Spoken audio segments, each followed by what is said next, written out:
Shalom semua. Puji Tuhan karena ada kesempatan bersama dengan anak-anak muda yang sangat energetik dan sangat dinamik.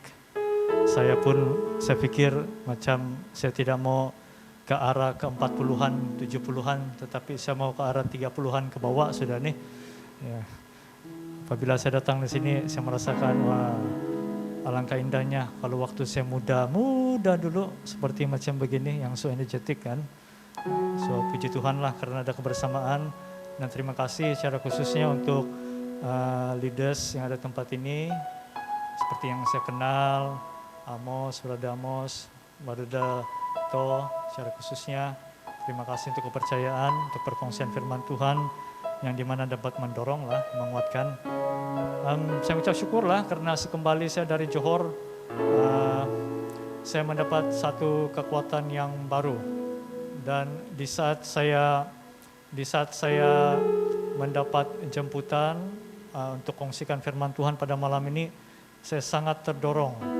Dan saya percaya ini juga yang akan mendorong kita pada malam ini, sama seperti tema yang diberikan bagi saya, strong in faith, tetap kuat di dalam iman.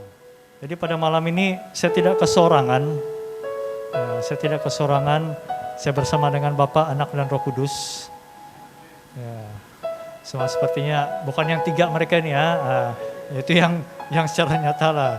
So pada malam ini yang bersama dengan saya, yang pertama ini Deacon Jojo.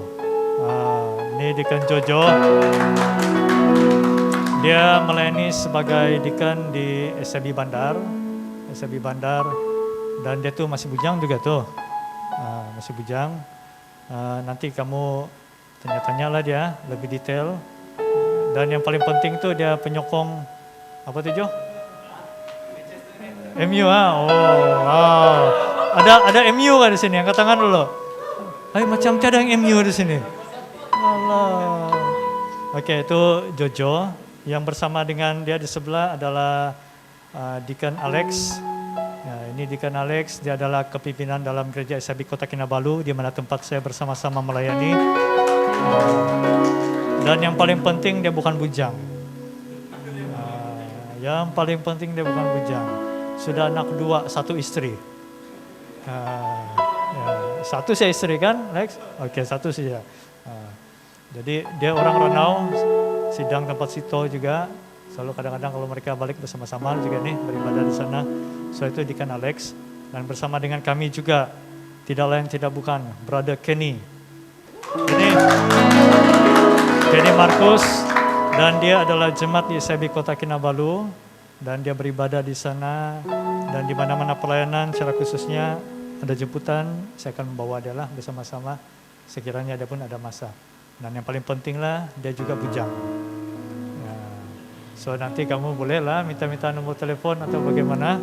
Oke, so itu sekadar pengenalan secara singkat lah untuk teman-teman yang bersama dengan saya pada malam ini.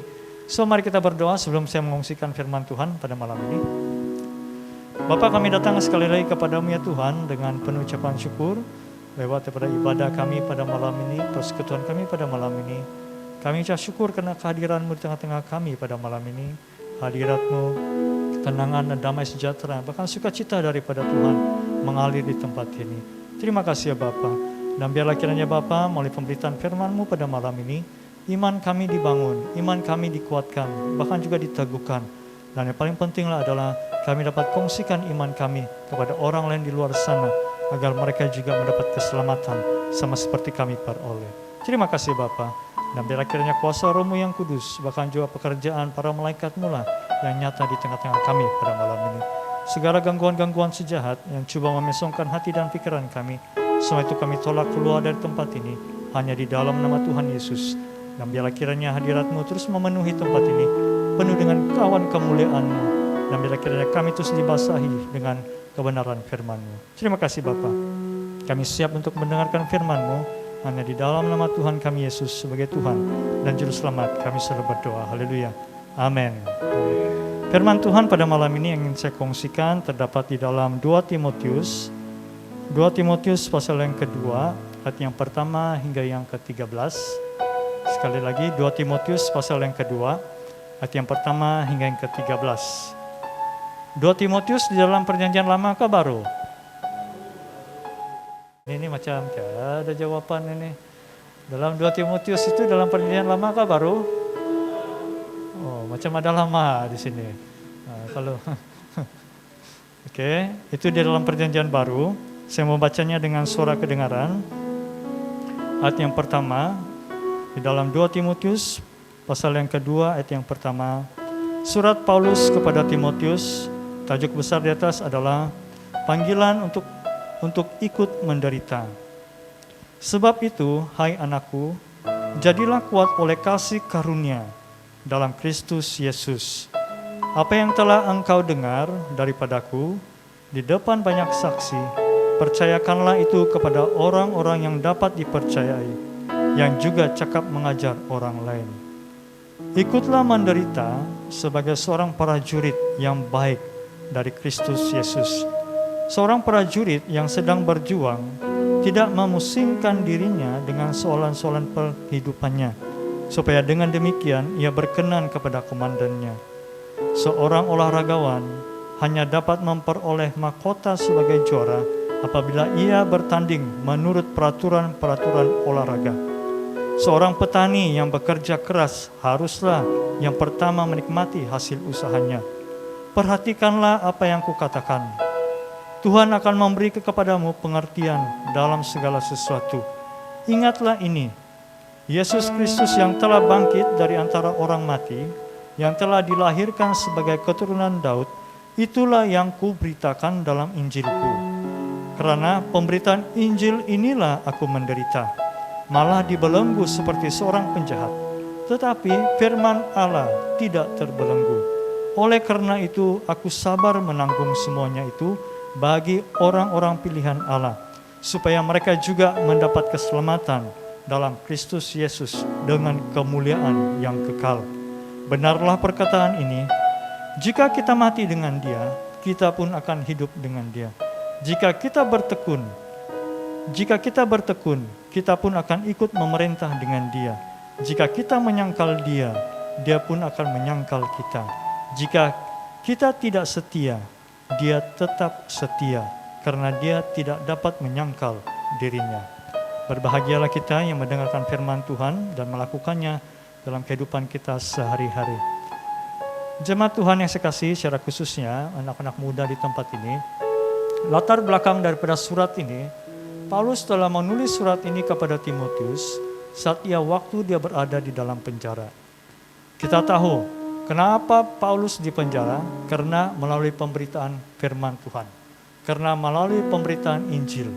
Ramai orang tidak suka dengan pemberitaan apa yang dia beritakan, karena orang ramai pada waktu itu menyatakan bahwa sesungguhnya ini adalah ajaran sesat. Tetapi Paulus tetap memberitakan keselamatan itu kepada mereka, agar mereka juga memperoleh keselamatan. Sehinggalah Paulus ditangkap, beberapa kali ditangkap. Tetapi pada waktu itu, waktu dia menulis surat ini, Paulus berada di dalam belenggu. Karena dia tahu bahwa pada saat akan sudah tiba masanya, bahwa dia akan mati. Tetapi bagi dia, sebagai orang yang percaya kepada Tuhan, dia menyampaikan suratnya ini, dia menulis suratnya ini, menyampaikan visi apa yang Tuhan sudah letakkan di dalam hatinya ini kepada Timotius. Agar ia juga tetap berjuang, agar ia juga tetap memelihara imannya, agar ia juga tetap kuat di dalam pemberitaan firman Tuhan. Ini tujuan Paulus kepada Timotius, agar Timotius juga menyampaikan isi hati Tuhan itu kepada orang lain. Inilah tandanya orang yang kuat di dalam iman. Orang yang kuat di dalam iman adalah orang yang sudah menangkap apa kekuatan yang daripada kebenaran firman Tuhan itu. Dan di saat ia sudah menangkap kebenaran firman Tuhan itu, ia tidak akan goyah. Sama seperti Paulus, bagaimanapun ia alami, apapun dia alami, dia tetap tidak akan goyah. Walau apapun yang sekelilingnya menyatakan kepada dia, walaupun ia diolok-olok, walaupun ia dihina, ia tidak akan goyah. Pada malam ini kita akan pelajari 6 perkara, 6 prinsip. Bagaimana kita boleh tetap bertahan di dalam iman kita. Bagaimana kita boleh menjadi kuat di dalam iman kita. Kita tahu, kita hidup di dalam dunia ini sangat banyak cabaran, betul? banyak tentangan. Apakah lagi kalau kamu berada dalam perkuliahan, berbagai mau cakap juga makhluk, tetapi memang manusia juga kan. Berbagai ragam kita akan bertemu. Banyak cabaran, banyak cara berpikir yang berbeza. Banyak prinsip-prinsip yang berbeza. Sehingga kita boleh dikatakan, kita ditindas, kita boleh merasakan. Kita dihina, kita diolok, kita boleh dirasakan. Tetapi firman Tuhan sangat jelas memperingatkan kita lebih awal bahwa sesungguhnya kita sebagai orang yang percaya kepada Tuhan, kita bukan semua akan menyokong kita, tidak. Apakah lagi kau seorang hamba Tuhan, bukan semua akan menyokong kita. Bahkan lagi mereka yang berada agama yang bukan seagama dengan kita. Tetapi pada malam ini kita belajar daripada Rasul Paulus bagaimana prinsip dia sebagai orang yang percaya. Bagaimana ia boleh menjadi kuat. Apa kunci keberhasilan Paulus sehingga ia boleh berpegang sedemikian, sehingga ia tetap bertahan di dalam prinsipnya. Kita dapat lihat itu. Yang pertama, ia rela menerima keadaan. Kita tahu Paulus, di saat Tuhan memanggil dia, di saat Tuhan memanggil dia sebagai utusan, sebagai hamba Tuhan, kita dapat lihat itu dalam Kisah Para Rasul. Bagaimana ia bertemu dengan Tuhan Yesus. Bagaimana Tuhan mengubah kehidupannya. Bagaimana Tuhan terus mengubah cara ia berpikir. Salah satunya prinsip, secara khususnya bagi kita sebagai orang yang percaya, di saat kita sudah rela menerima keadaan kita, secara khususnya dalam situasi yang kita alami, di saat kita sudah rela menerima keadaan kita, bahkan juga semua situasi yang kita alami itu bukan di luarnya rencana Tuhan. Pasti ada. Apapun yang kita alami, orang yang percaya kepada Tuhan, baik dia ada alami masalah, dia mengalami tentangan, dia mengalami penindasan, ia tetap berpikir bahwa semuanya ini tidak lari daripada rencana Tuhan. Karena saya tahu, di saat saya berpegang, di saat saya percaya kepada Tuhan Yesus sebagai Tuhan dan Juru Selamat saya, Tuhanlah yang telah memegang kehidupan saya. Di saat Tuhan telah memegang kehidupan saya, saat itulah saya tidak akan diambil daripada orang lain. Inilah prinsip secara khususnya, orang yang kuat di dalam imannya, apapun yang dia alami, ia rela menerima keadaannya. Inilah orang yang beriman. Situasi yang seringkali kita alami, bahkan juga kita senantiasa berpikir bahwa apakah Tuhan menyertai saya? Kadang-kadang pertanyaan itu muncul, betul? Betulkah Tuhan ini ada? Kenapa saya alami sedemikian? Betulkah Tuhan ada? Firman Tuhan mengatakan bahwa ia senantiasa menyertai saya. Tetapi kenapa saya mengalami sedemikian? Kenapa saya alami? Kenapa keluarga saya mengalami sedemikian? Tetapi saya mendorong kita, di saat kita menerima bahwa keadaan dan situasi yang kita alami itu tidak lari daripada rencana dan kehendak Tuhan, di saat itulah kita sedang bertahan di dalam iman kita. Berbanding daripada orang lain di luar sana yang tidak mengenal Tuhan, orang yang tidak kuat di dalam imannya, di saat mereka mengalami masalah, mereka mempersalahkan Tuhan. Mempersalahkan Tuhan sehingga mereka berpindah iman mereka kepada tempat lain. Ini perbezaannya di antara kita sebagai orang yang percaya maupun juga yang tidak percaya. Tetapi berbahagialah kita, secara khususnya jemaat Tuhan, anak-anak muda yang dapat ini, sekiranya engkau rela menerima keadaan, dan engkau terus tetap berharap kepada Tuhan, dan senantiasa mengucap syukur dan keadaan dan situasi yang kau alami itu, baiknya pun buruknya pun, kau tetap mengucap syukur kepada Tuhan. Di saat itulah engkau sedang mempertahankan imanmu kepada Tuhan. Amin. Katakan kiri kanan kamu, relalah menerima keadaan.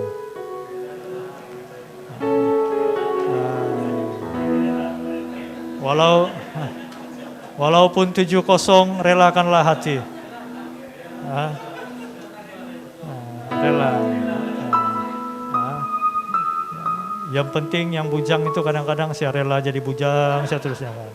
Itu jangan Dan yang kedua kita dapat lihat daripada Paulus, bukan sejak dia rela menerima itu keadaan, situasi yang dia alami, masuk penjara, keluar penjara. Tetapi yang kedua adalah rela menerima kegagalan. Kita dapat lihat di sini bahwa Paulus ia rela menerima kegagalan, baik teman-temannya sendiri pun, bahkan sepelayanannya sendiri pun meninggalkan dia, sehingga ia merasakan satu kegagalan.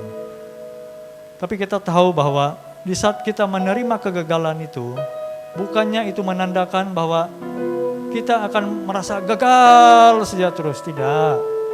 Di saat kita menerima kegagalan itu dengan cara yang positif, maka di saat itulah kita sedang belajar. Kita sedang belajar untuk memperbaiki diri kita. Kita sedang belajar untuk mau mencapai sesuatu yang lebih baik. Dan kita tidak mau mengulang kegagalan itu kembali.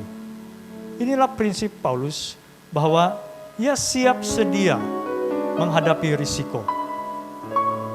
Ia tahu bahwa panggilan Tuhan kepadanya adalah memberitakan keselamatan bagi bangsa-bangsa.